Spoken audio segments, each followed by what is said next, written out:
Essas questões do dia 27 de março são mais relacionadas ao impacto da robótica nos meios de produção, seja meio de produção industrial, como manufatura, seja produção de energia. Na verdade, tem um pouco de interpretação de texto, de contextualização sobre as realidades da robótica. Então não é tão só de interpretação, mas também de estar antenado sobre o que aconteceu recentemente. Então este aqui é um caso típico de uma aplicação de robôs para atendimento a emergências, a desastres. Normalmente no Japão tem muito disso, e foi justamente o caso da companhia de energia elétrica mandando um robô para o reator lá da usina nuclear de Fukushima, cuja destruição por um tsunami é um fato bastante relevante e recente. Ela está causando, inclusive, uma série de ações mundiais para reduzir o número de usinas nucleares por causa da falta de segurança que elas podem ter em frente a desastres como esse. Então falou que aqui o robô encontrou combustível derretido, quer dizer, combustível de fissão nuclear, combustível radioativo, e se ele estava sólido o suficiente para ser retirado em algum momento futuro. Aqui fala justamente isso, a missão robótica, o primeiro passo para determinar como outros robôs irão limpar a região da usina, mas na verdade o que fala aqui é justamente a questão do debate sobre a questão da energia nuclear, sobre a facilidade, prós e contras dela. Então, o que se fala aqui, considerando a utilização de robôs em usinas nucleares, até aí é meio vago, na verdade não é tanto essa questão, é sobre a energia nuclear é correto afirmar que, e aí que vem as questões relevantes. Então vejam, ela é uma questão mais relacionada aos impactos da produção, da geração de energia com fissão nuclear e o que essas usinas podem ter de bom ou de ruim. Então vejam o que eles falam aqui.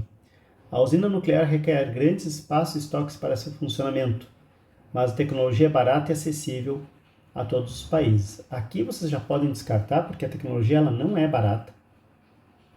Tranquilamente, ela não é barata. Então vocês podem colocar aqui que esse é um grande problema. E ela não é acessível a todos os países. Então essa aqui vocês podem descartar tranquilamente. A B fala, provoca grandes impactos sobre a biosfera e necessita de grandes estoques de combustível para produzir energia.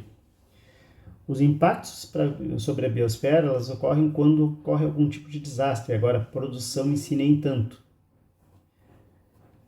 Aqui tem uma relevante, que apresenta mínima interferência no efeito estufa, porque não é uma queima de combustíveis tipo combustíveis fósseis ou carvão, mas um de seus maiores problemas é o destino final do lixo nuclear. Esse é um problema relevante, de fato, porque o lixo nuclear continua sendo radioativo e é difícil se livrar dele, mesmo que não seja na mesma quantidade dos combustíveis fósseis. É considerada limpa e renovável, mas depende de sazonalidade climática e dos efeitos dos fenômenos tectônicos. Quando a gente fala sazonalidade climática, seria, por exemplo, coisas como no caso de energia solar, que eu tenho estações que são mais ensolaradas e estações que são mais chuvosas, dependendo da região em que eu esteja. Então, não seria esse o caso. Combustível nuclear é radioativo, então ele por si só não depende de estar mais quente, mais frio o ambiente, ou mais chuvoso, menos chuvoso. Efeitos de fenômenos tectônicos não seria também o caso, porque não depende de ter ou não ter uma movimentação tectônica, ou isso aqui seria uma coisa típica de energia geotérmica, que aí poderia ter alguma influência, mas não é o caso aqui. E ela não é necessariamente renovável, porque o combustível nuclear ele também é consumível. Mas principalmente esses dois aqui dá para descartar. Então a alternativa D. Consome urânio, que é abundante em todos os continentes. Isso aqui não é necessariamente uma verdade. E produz gases de enxofre particulados. Isso aqui é tipicamente de queima de combustível fóssil. Então eu descartaria esse aqui. Sobra B e C. Apesar de ser possível que existam duas respostas, tá? Essa é uma característica da OBR, eu posso ter duas alternativas válidas, a gente pode voltar aqui na B e ver que essa questão dos grandes impactos sobre a biosfera, ela não é exatamente verdade. Então, em relação ao combustível também, se a gente comparar com combustível fóssil, a massa de combustível nuclear é bem menor do que a de combustível fóssil. Então, essa aqui, eu não colocaria ela como uma alternativa válida, apesar desses impactos que existem, mas eles são relacionados a acidentes, em sua maioria. E aí restaria a alternativa C. Mesmo que fossem as duas corretas, eu ainda na dúvida apostaria na C e deixaria, porque no caso de uma alternativa correta e uma alternativa errada, a errada anula a correta, no caso das regras da OBR. E no final das contas, essa aqui era realmente a única alternativa válida e o peso era de 5. Olhando para outra questão, tem a ver com sistemas de produção também, sobre Revolução Industrial e todo o resto. E essa questão tem um pouco de história, tem um pouco de processos produtivos e um pouco sobre a questão de capitalismo, de qualquer jeito. Porque aqui fala, com as revoluções industriais e os avanços tecnológicos impostos às linhas de produção, o chão das fábricas passou por diversas modificações. Quando a gente fala em chão de fábrica, justamente é o local de fabricação, né? O chão de fábrica é o termo que se usa coloquialmente. As comunidades que existiam no entorno das indústrias mudaram suas características. Agora, como é possível observar na imagem, existem elementos que demonstram a continuidade de um objetivo principal nas revoluções industriais. Vejam que aqui nós estamos com uma imagem na esquerda da mecanização, então aí produção de tecidos, né, em larga escala, e eu tenho uma imagem na direita que mostra, além da evolução da mecanização, que seria a automação. Então aqui poderia ser classificado ainda como indústria 3.0, alto nível de automação.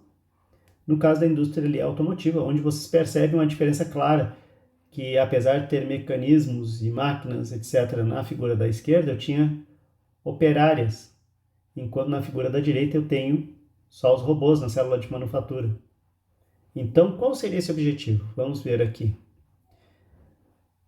Vamos eliminar os que não seriam claros, né?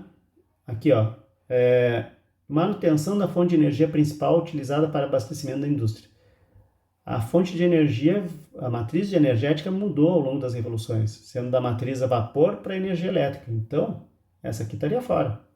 Aquelas máquinas que estavam operando ali na figura da esquerda eram tipicamente operadas a vapor, ou seja, era uma energia baseada na queima de combustível e geração de vapor para pressão para que as máquinas pudessem se mexer. Já a outra é tipicamente elétrica. Então,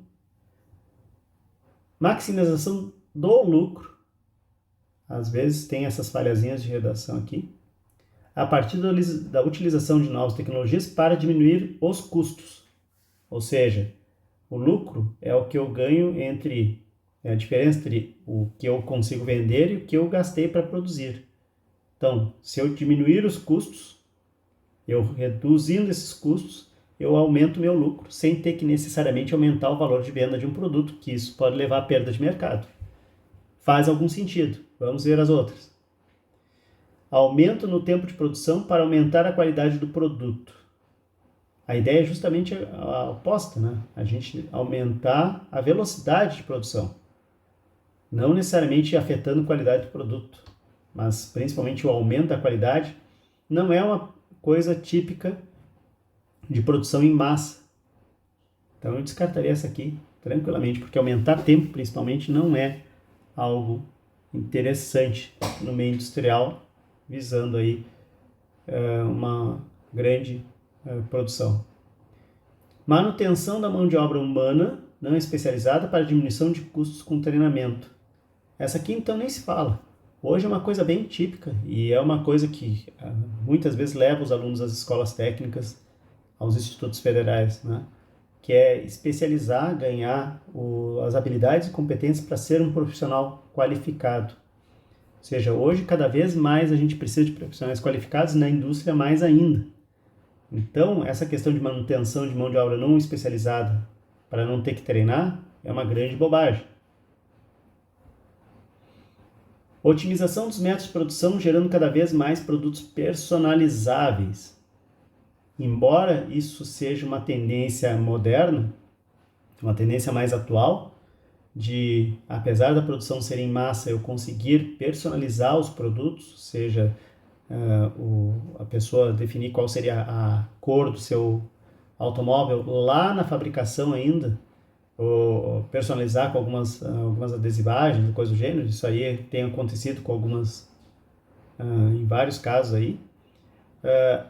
Ao longo da história, isso aqui nunca aconteceu. A ideia da produção em massa justamente é isso, é produzir o máximo de produtos com a mesma característica, porque isso demandaria menos tempo de produção. Então eu descartaria essa aqui também e ficaria com a B. Olhando as respostas, a B realmente é a resposta correta e ela também valia 5 pontos. Não é uma questão pequena, né, em termos de pontuação, e é muito interessante justamente porque essa pontuação ela vem de uma questão que trata de uma análise de histórico, tá, da história da produção, da história da fabricação e da Revolução Industrial, ou das revoluções industriais. Certo? Então é interessante para vocês prestarem um pouco de atenção no que pode aparecer por aí.